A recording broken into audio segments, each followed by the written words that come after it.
নজর রাখবো পরের খবরে। আজ বনগাঁ থানায় তলব ইডি আধিকারিকদের, যদিও হাজিরা দিতে যাবেন না ইডি। হাইকোর্টে মামলার শুনানি রয়েছে, সহযোগিতা করবেন ইডি আধিকারিকেরা। তারা জানিয়েছেন শুধু শুনানির কারণেই তারা যেতে পারবেন না। গত 5 জানুয়ারি বনগাঁয় ইডির উপর যে হামলার অভিযোগ ওঠে, শঙ্করকে গ্রেফতার করতে গিয়ে আক্রান্ত হন ইডি আধিকারিকেরা। সেই অভিযোগের নথি জমা দেওয়ার জন্যই তলব করা হয়েছে। বনগাঁ থানায় তলব ইডি আধিকারিকদের আজ তলব করা হয়েছে, যদিও যাবেন না ইডি আধিকারিকেরা। বিস্তারিত জানবো আমাদের প্রতিনিধি অর্ণবের কাছ থেকে। অর্ণব, কি বক্তব্য ইডি আধিকারিকদের? তারা তাহলে কবে যাবেন নথি জমা দিতে? দেখো, শুধু নথি নয়, তার পাশাপাশি বয়ান নেওয়া হবে এই সমস্ত কারণে। বনগাঁ থানা 91 সিআরপিসিতে তাদেরকে তলব করেছিল, যেটা আজকে মহামান্য হাইকোর্টে এই গোটা বিষয়টি নিয়ে শুনানি রয়েছে। তাই সেই ক্ষেত্রে ইডির আধিকারিকরা কিন্তু হাজিরা দেবেন না। এর আগে তারা হাজিরা দিলেও এবার তারা হাজিরা দেবেন না, কিন্তু তদন্তে তারা সমস্ত রকমের সহযোগিতা করবেন। তবে যেটা মহল মারফত জানা যাচ্ছে যে যেভাবে রাজ্য পুলিশ ইডির উপর আক্রমণ হওয়ার ঘটনায় কার্যত ইডিই হেনস্থা করছে, তাতে কিন্তু রীতিমতো ক্ষুব্ধ এনফোর্সমেন্ট ডিরেক্টরেট।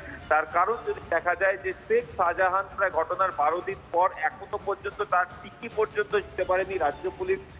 নামেই তারা নাকা চেকিং করছে, বিভিন্ন জায়গায় এরিয়া ডমিনেশন করছে, কিন্তু আসলে কাজের কাজটা হয়নি, এমনটাই কিন্তু মনে করছে কেন্দ্রীয় এজেন্সি। এবং সেই জায়গা থেকে দাঁড়িয়ে আজকে আদালতের যে শুনানি এবং যে রায় যদি হয়, তাহলে সেক্ষেত্রে কি আসে সেই দিকে কিন্তু তাকিয়ে রয়েছে এনফোর্সমেন্ট ডিরেক্টরেট। এনফোর্সমেন্ট ডিরেক্টরেটের আধিকারিকরা আজকে তাই বনগাঁ থানায় যাবেন না, তারা আদালতের দিকেই নজর রাখছেন।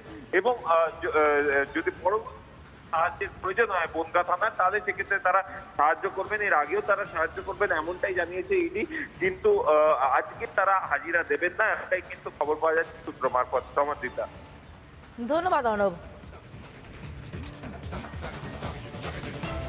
দাদা, আপনারা কারা? আপনারা কারা? এখানে বালি তুলছিলেন? দাদা, বালি তুলছিলেন? শুনুন না, শুনুন। আরে কথা বলবো তো। ও দাদা শুনুন, আরে কথা বলবো তো দাদা, শুনুন না। আরে শুনুন, ও দাদা, আরে শুনুন শুনুন শুনুন শুনুন শুনুন ও দাদা। তারা কিন্তু গ্রামের রাস্তা ধরে পালিয়ে যাচ্ছে। কেন পালাচ্ছে? কেন পালাচ্ছে এই প্রশ্নটা থাকবে। এখানে এখনো ঝুড়ি পড়ে রয়েছে, কোদাল পড়ে রয়েছে।